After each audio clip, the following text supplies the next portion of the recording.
लोगों ने एक चीज तो कभी ना कभी जरूर सुनी होगी कि लड़कियों को आधी रात में अपने बाल खुले नहीं रखना चाहिए, या फिर लड़कियों को आधी रात में शीशे में नहीं देखना चाहिए, इतर नहीं लगाना चाहिए। लेकिन ये सब की वजह क्या है, ये सब का रीजन क्या है, वो आपको आज इस वीडियो में पता चलेगा।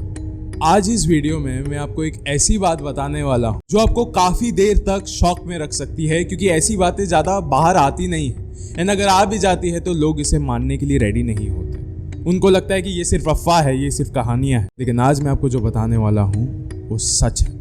आज की ये कहानी मुंब्रा शहर के बारे में। मुंब्रा शहर मुंबई और ठाणे के आसपास में पड़ता है, एंड ये कहानी वहाँ के एक 19 साल की लड़की के बारे में। वो 19 साल की लड़की ने आधी रातों में क्या क्या चीजें झेली है, क्या क्या चीजें उसके साथ हुई है, ये सारी चीजें सुन के आप बहुत ज्यादा खौफ में आ सकते हो, बहुत ज्यादा डर सकते हो। तो तैयार रहिए। ये वीडियो शुरू करने से पहले ऐसे ही और हॉरर, मिस्टीरियस और हिस्टोरिकल वीडियोस देखने के लिए सब्सक्राइब कर दीजिए इस चैनल को। अब ये कहानी शुरू होती है।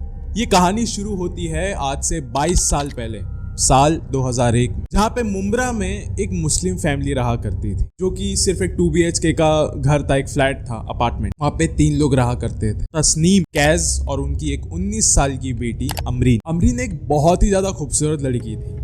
लाइक वो इतनी ज्यादा खूबसूरत थी कि जो गली के लड़के लोग होते थे वो हमेशा उसको देखते रहते थे। हर कोई आस पड़ोस में लोग उसी की खूबसूरती के बारे में बात किया करते थे। उसके घर पे रिश्तों की लाइन लगा रहती थी। एक बार तो अमरीन की शादी भी फिक्स हो गई। शादी फिक्स हो गई, सब कुछ डन, सगाई हो गई, शादी का मंडप सजा था। अमरीन भी मंडप में ही बैठी थी। अचानक से जब बारात आने वाली थी, तभी किसी ने ये खबर आके दे दी कि आपका होने वाला पति मर चुका है, अब ये शादी नहीं हो सकती। अमरीन और उसके घर वाले बहुत ही ज्यादा शॉक में थे, क्योंकि ये एकदम नई नई बात थी उनके लिए। सबके सब शॉक में थे। अमरीन ने ये सारा हादसा अपने दिल से इतना ज्यादा नहीं लगाया था, क्योंकि ये एक अरेंज मैरिज थी। अमरीन उस लड़के को जानती तक नहीं थी, दोनों एक दूसरे को बिल्कुल भी नहीं जानते थे। फिर से अमरीन ने कुछ ही महीनों बाद इस हादसे के एक नया लड़का ढूंढना चालू कर दिया कि इस हादसे के वजह से हम ये शादी तो नहीं रोक सकते, हम अपनी बच्ची को कुंवारी थोड़ी रख सकते हैं। उन्होंने एक नया लड़का देखना चालू किया, एंड अमरीन का ही एक दोस्त अबरार अमरीन को बहुत ही ज्यादा पसंद करता था शुरू से, एंड अमरीन भी अबरार को बहुत ही ज्यादा लाइक करती थी। दोनों एक दूसरे से देखते ही देखते बहुत ही ज्यादा क्लोज हो गए थे, एक दूसरे से प्यार करने लगे थे। एंड बस अभी शादी ही एक बच गई थी, बस अभी होना बाकी था। शादी जिस दिन होने वाली थी उससे एक दिन पहले अबरार की गाड़ी खाई में पड़ी मिली। अबरार की भी मौत हो गई, सेम उसी तरीके से जिस तरीके से पिछले दूल्हे की मौत हुई थी। शॉकिंग। इस हादसे को अमरीन ने अपने बहुत ही ज्यादा दिल पे लगा लिया था। मानो वो अपने कमरे में बस हर रोज बैठ के बस रोती ही रहती थी, बस एकदम शांत बैठ जाती थी, एकदम डिप्रेस्ड हो गई थी। अमरीन के माँ बाप भी अभी बहुत ही ज्यादा टेंशन में आ गए थे कि ये सब कुछ क्या हो रहा है हमारी बच्ची के साथ। किसी को कुछ भी समझ नहीं आ रहा था। एंड इतने डिप्रेशन में आके अमरीन ने एक दिन अपने माँ बाप को जाके एक बात बताई कि मैं जब आधी रात को सो जाती हूँ अपने कमरे में, तो पता नहीं मुझे ऐसा क्यों लगता है कि कोई तो मेरे बिस्तर में बाजू में आके बैठता है और मुझसे बात करने की कोशिश करता है, मुझे छूता है गलत तरीके से। मुझे ऐसा लगता है कि कोई तो है आसपास, बस मुझे दिखता क्यों नहीं है ये मुझे समझ नहीं आता है, लेकिन मुझे महसूस जरूर होता है, मुझे महसूस होता है हर रात को। मुझे पहले लगता था कि ये कोई वहम है मेरा, लेकिन मुझे धीरे धीरे ये चीज रियलाइज हो रही है कि शायद से मेरे कमरे में कोई तो और रहता है, कोई तो है, बस मुझे दिखता नहीं। अमरीन के माँ बाप ने ये बातों को बिल्कुल भी सीरियसली नहीं लिया। उन्होंने सोचा कि शायद ये डिप्रेशन में है, कुछ भी सोचे जा रही है, तो ये सारी चीजों को उन्होंने अवॉइड किया। अब इस बात को कुछ महीने गुजर चुके थे, एंड अमरीन के लिए शादी के लिए रिश्ते भी आने बंद हो चुके थे। कोई भी नहीं चाहता था कि उनका बच्चा अमरीन से शादी करे, क्योंकि ऐसी अफवाह उड़ चुकी थी कि जो भी लड़का अमरीन से शादी करेगा उसकी मौत डेफिनेटली आनी ही है। लेकिन ये सारी चीजें अब उसके माँ बाप को ना बहुत ज्यादा टेंशन देने लग गई थी कि ये सारी चीजें हो क्या रही है, शादी के रिश्ते क्यों नहीं आ रहे हैं, जबकि अमरीन इतनी ज्यादा खूबसूरत है, इतनी ज्यादा अच्छी है, तो ये सब कुछ उसके साथ क्या हो रहा है। तो उन्होंने अमरीन को एक दरगाह में लेके गए, मीरा दातार दरगाह, जो कि मुंबई में है, काफी ज्यादा फेमस है। वहाँ के एक मौलाना को बताया, वहाँ का जो मौलाना सारी चीजें देखते थे, उन्हें सब चीजें आसानी से समझ में आ गई कि ये केस असल में है क्या। फिर उस दरगाह के बाबा ने उस फैमिली मेंबर को एक बात बताई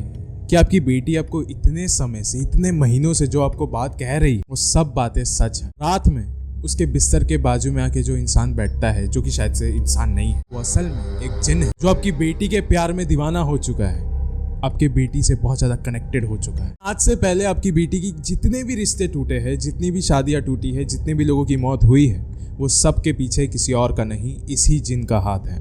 वो आपकी बेटी को बहुत ही ज्यादा चाहता है, वो आपकी बेटी को हाथ से जाने नहीं देना चाहता। ये सब के पीछे वो जिन ही है। फिर उस बाबा ने अपने कुछ टोटके आजमाने के बाद वालों को कुछ बात बताई कि मुझे कुछ कुछ चीजें अभी जाके पता चली है अमरीन के बारे में, कि अमरीन की एक बहुत ही ज्यादा बुरी आदत है, एंड उस आदत के वजह से ही अमरीन आज इस हालत में आ पहुंची है। एंड वो आदत कुछ इस तरीके की थी कि अमरीन शाम के समय पे नहा धो के अपने बालों को खुला रख के बाहर जाया करती थी, एक बहुत ही ज्यादा स्ट्रॉन्ग परफ्यूम यूज करके, एक इत्र का इस्तेमाल करके। एंड वो जिस जगह पे जाती थी वो एकदम ही ज्यादा सुनसान हुआ कर, वो अपने दोस्तों के साथ भले ही जाया करती थी वहां पे, लेकिन ये जो सुगंध होती है उस इत्र की इतनी ज्यादा स्ट्रॉन्ग। एंड जब अमरीन मेकअप वगैरह करके बालों को खुले रख के ऐसी सुनसान जगह पे जाती है, उसी जगह पे किसी ना किसी जिन ने अमरीन को अपना शिकार बना लिया। उसको अमरीन बहुत ज्यादा पसंद आ गई, इसलिए वो अभी इतना ज्यादा कनेक्टेड हो गया है उससे। अब जब अमरीन उस जिन का शिकार बन चुकी है तो उस जिन ने भी मन ही मन में अमरीन से शादी कर ली है। मतलब मन ही मन में उस जिन्नात ने ये चीज मान ली है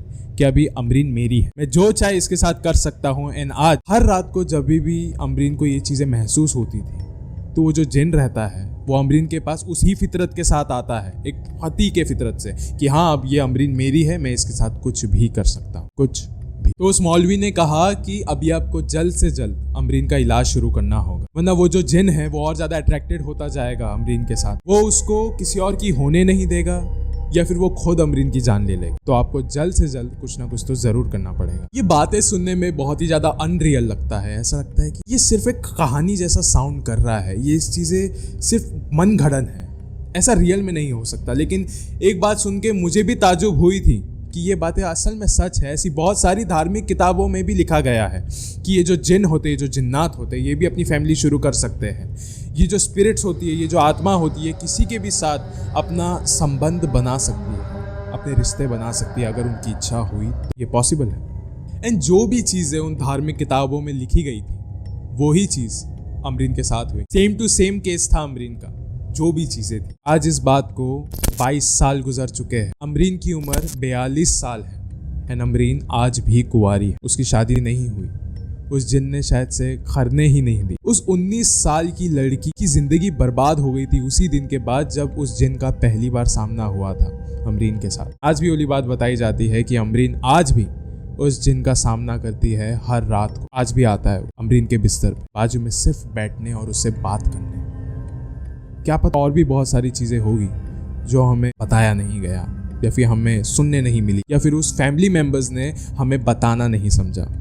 एंड ये जो कहानी है मुझे और किसी ने नहीं बल्कि खुद अमरीन की माँ ने सुनाई थी। बस अमरीन की तस्वीर में नहीं बता सकता, उस फैमिली की तस्वीर दिखाने की मुझे परमिशन नहीं है। वरना ऐसी बहुत सारी और भी बातें हैं जो कि मैं आपको बता सकता हूँ, लेकिन ये उस घर वालों के लिए शर्म की बात होगी। उनकी प्राइवेसी को हार्म करना ये हमारा काम नहीं है, उनकी बेइज्जती हम नहीं कर सकते। गाइस, किसी भी माँ बाप के लिए एक बहुत बड़ा टॉर्चर होता है जब उनकी एक इकलौती लड़की घर पे अकेली बैठी रहती है, रात को किसी एक बहुत ही ज़्यादा ख़राब चीज़ का सामना करती है, जब उनकी बेटी अपना फैमिली नहीं शुरू कर सकती, बस ऐसे ही शांत अपने घर पे बैठी रहती कुंवारी।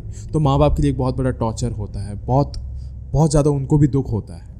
लेकिन अभी आपके भी मन में ऐसे बहुत सारे सवाल आ रहे रहेंगे कि अमान भाई, अगर अमरीन के साथ ये सारी चीज़ें हो रही थी उस घर में, तो उन्होंने वो घर छोड़ क्यों नहीं दी? अब मैं आपको एक बात बता देता हूँ कि अलग अलग तरीके के जिन होते हैं, उनके भी ख्यालात अलग होते हैं, इंसानों की तरह होते हैं। कुछ ऐसे जिन होते हैं कि जिनको एक प्रॉपर्टी से प्यार होता है, अपनी एक जगह से प्यार होता है, वो अपनी जगह से बाहर नहीं निकल सकते, उनको उसी जगह पे रहना चाहिए। कुछ ऐसे जिन रहते हैं जिनको सिर्फ और सिर्फ इंसानों के बदन से प्यार होता है, उनकी खूबसूरती से प्यार होता है। लेकिन ये जो दूसरे कैटेगरी वाले जिन होते हैं जिनको सिर्फ और सिर्फ खूबसूरती से प्यार होता है, ये असल में सबसे ज्यादा खतरनाक होते हैं। वो अपने प्यार के लिए किसी की भी जान ले सकते हैं, चाहे वो कोई भी हो, कितना भी बड़ा आदमी हो, उनके लिए कोई फर्क नहीं पड़ता। वो बहुत सेल्फिश होते हैं अपने इंसान के लिए, अपने प्यार के लिए। लेकिन हम इनसे बच भी तो नहीं सकते हैं, क्योंकि ये लोग हमें दिखते नहीं है, सिर्फ महसूस होते हैं। अगर ये आपको महसूस होने लग गए तो एक चीज समझ जाइए कि अभी आप में और कोई भी फर्क नहीं बच चुका है।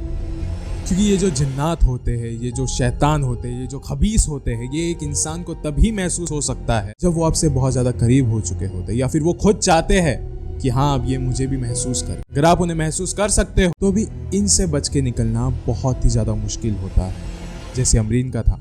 सो आज अंत में मैं आपसे बस इतना ही कहना चाहता हूँ कि अगर आप एक औरत और आप शाम को कहीं पे बाहर जा रहे हो तो एक चीज का ध्यान रखिए कि आपके बाल खुले नहीं होने चाहिए, आपके ऊपर कोई स्ट्रॉन्ग परफ्यूम नहीं होना चाहिए, क्योंकि ये चीज उन्हें बहुत अट्रैक्ट करती है। आपकी अपनी खुशबू उतनी ज्यादा अट्रैक्टिव नहीं होती है जितनी कि आपकी परफ्यूम की होती है। ये लोग आपको बहुत ही ज्यादा अट्रैक्टिव समझते हैं, ये खुद आपसे कनेक्ट हो जाते हैं। ये सिर्फ एक इशारा ले लेते हैं आपसे कि शायद से ये इंसान भी मुझे एक इशारा दे रहा है इससे जुड़ने के लिए।